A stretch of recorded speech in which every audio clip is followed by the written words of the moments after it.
खुलुमबाय स्टुडिअ दङ आं राजीव बसुमतारी BKWAC नि बिसायख'थिखौ लानानै मोनसे बिग ब्रेकिं आपडेट लोगोसे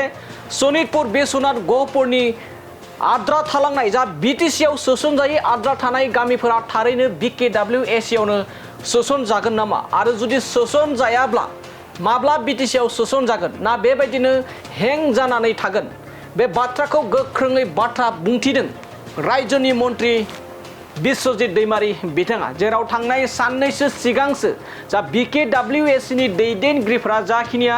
सनितपुर बिश्वनाथ गहपुरनि रायजो राजाफोर एबा माखासे गामिफोरा जाय गामिफोरा BTC आव सोसन जायाखै आद्रा थालांनाय गामिफोरखौ BKWAC आव सोसननो नागिरदोंमोन नाथाय बेखौ लानानै दुलाराय बर' फरायसा आफाद आरो UBPO नि दैदेनगिरिफोरनि गेजेराव माखासे दान्थे बिदान्थेया सोलिदोंमोन नाथाय बेनि गेजेराव सावरायलायनानै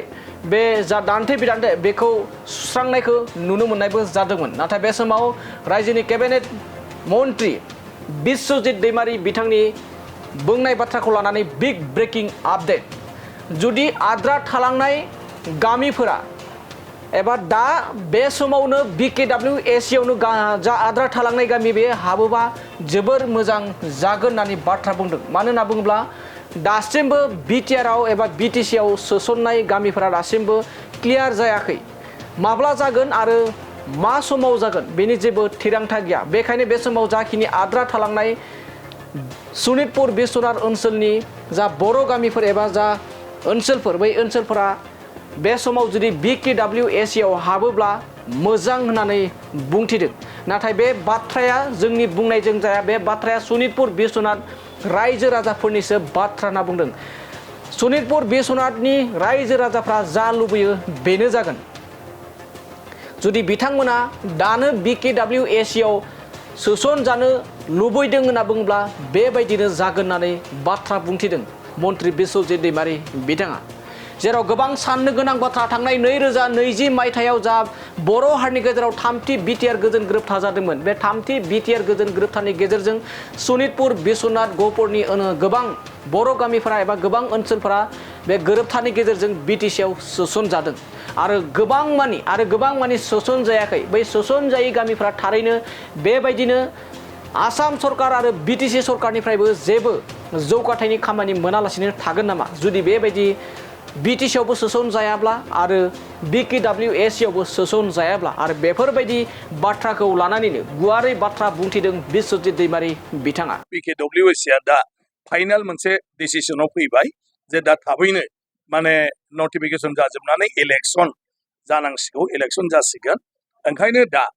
बेखायनो माने मा होनो जोंनि आसाम गभर्नमेन्टनिफ्राय सनितपुर जिल्लायाव BTC आव हाबनानै बाखि थानाय गामिया BKWAC आव हाबगोन बेमोन माने आगोलनि माने जिथु स्पिरिट ओंखायनो दा बिनि थाखाय बेसेबां गामि थालांदों बेसेबां गामिया BTC आव हाबखो दा बिनि थाखाय गासिबो माबाखौ भेरिफिकेसनखौ दा खालामदों आरो बे भेरिफिकेसना थांगोन आरो दा गभर्नमेन्टनिफ्राय मोनसे साजेसन होदों जे जायफ्रा थाबाय बेखौ बर' कसारियाव दा इलेक्सननि सिगाङावनो हाबखायोबा मोजां आरो उनाव नङाबा बियो जेब्लाबो दिन्दां जानानै थाबाय थागोन बेखौ लानानै सनितपुरनि संगठनफोरनि गेजेराव दिनै सावरायगासिनो दङ बे बेलायाव आरो दा ओंखायनो मोननै बाथ्रा मोनसेया जाहैबाय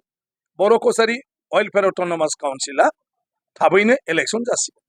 जुदि थालाङो अब्ला बे उननि पर्याय जासिगोन आरो दा हाबखायोबा बेयो दा जासिगोन जायफ्रा हाबनांगौ दं आरो नङाब्ला BTC नि गामि हाबनायनि सायाव जुदि सोनारबाय थायोबा BTC आव दिनै गहपुरनि माखासे गामि बिश्वनाथनि माखासे गामि हाबबाय आरो ढेकियाजुलियावबो माखासे हाबबाय अदेबानि दाबो जेबो फाइनाल जायाखै बे जेसेबां दिन फाइनाल जाया दा 5 बोसोर अलरेडि थांबाय बिनि उनावबो बे बिदिनो थाबाय थागोन सनितपुर जिल्लाया दा ओंखायनो गभर्नमेन्टआ साजेसन होदों जायफ्रा हाबखाया जायफ्रा डिमान्डआव गैया बे गामिफोरखौ बर' कसारियाव जुदि सोनो हायोबा बे हाबोब्ला बेवहाय दानिफ्रायनो जौगाखांनायनि खामानि मावनो हागोन बे बाथ्राखौ बुंदों बाखि हाबा लायै बे सनितपुरनि बर' रायजो राजाफोरनि खोथा जागोन आरोखि खिन्थु बियो जेब्लायसिम सेटेल जाया होमब्लासिम माखासे गामिया ओरैबो जानाय नङा दा गहपुरा जाय हाबबाय बड'लेण्डनिफ्राय ग्रेन्ट मोनगोन बिश्वनाथाव जाय हाबबाय बड'लेण्डनिफ्राय ग्रेन्ट मोनगोन ढेकियाजुलियाव जाय हाबबाय बड'लेण्ड सरकारनिफ्राय ग्रेन्ट मोनगोन अदेबानि बिनि अनगा थानाया बर' कसारि वेलफेयारनिफ्रायबो मोननाय नङा आरो बड'लेण्डनिफ्रायबो मोननाय नङा पन्सायत ओंखायनो पन्सायतनि थ्रुयै मोनगोन नामा दा बेथ' नर्मेलाथ' जाबाय थागोन पन्सायतआथ' गासिबावबो थागोन जेराव बर' कसारि वेलफेयार अट'नमास काउन्सिल दं बेवहाय गासिबो पन्सायतआबो दङ दाबो दंबाय थायो मिसिं अट'नमास दंबाय थायो बेखौथ' मोनगोन खिन्थु बर' कसारि वेलफेयार अट'नमास काउन्सिलनि डेभेलपमेन्टखौ मोननाय नङा बड'लेण्डनि डेभेलपमेन्टखौ बिटिसिनिखौ मोननाय नङा खिन्थु बिटिसिआव जाय हाब्बाय बिसोर बिटिसिनिखौ मोनगोन बर' कसारि काउन्सिलाव जाय हाब्बाय बिसोर बिनिखौ मोनगोन आरो बाखि हाबै गामिफ्रा बिदिनो थाबाय थानांगोन आरोखि इयुनावबो दा ओंखायनो बे सनितपुर रायजोनि बाथ्रा जे दिनै माने बेखौ माने फाइनेल माबा मोनसे डिसिसन लायो ना लाया खिन्थु बे बाथ्राखौ जों बुंदों जायफ्रा हाबखाथारा मोनसेयाथ' गभर्नमेन्टजों आरो रायज्लायनानै मा जालायदों बे स्टेटासखौ दैदेनगिरिफोर आरो सरकारा मोनसिगौ जे जेखिनि गामिफोर दं बेखौ सेटेल खालामनायाव खै मास लागोन खै बोसोर लागोन दा बे जुदि डेडलाइन दङब्ला बे डेडलाइनजों थाजायो जुदि डेडलाइनानो गैयाब्ला बे बिदिनो थांबाय थागोन आरो जि थांखि लायो सनितपुरनि रायजोआ जि थांखि लायो बेनो जागोन माथ्र जोबथा दा बर' कसारि वेलफेयार अट'नमास काउन्सिला जिहेतु बिसायख'थि जानोसो नालाय ओंखायनो चिफ मिनिस्टार आरो ट्राइबेल माने एफेयार्सनि मिनिस्टारा माने फाइनाल डिसिसनखौ बिनायावसो दा सनितपुराव बे भेरिफिकेसनफ्रा जाबाय थादों आरोखि बाखि थांखिया सनितपुरनि रायजो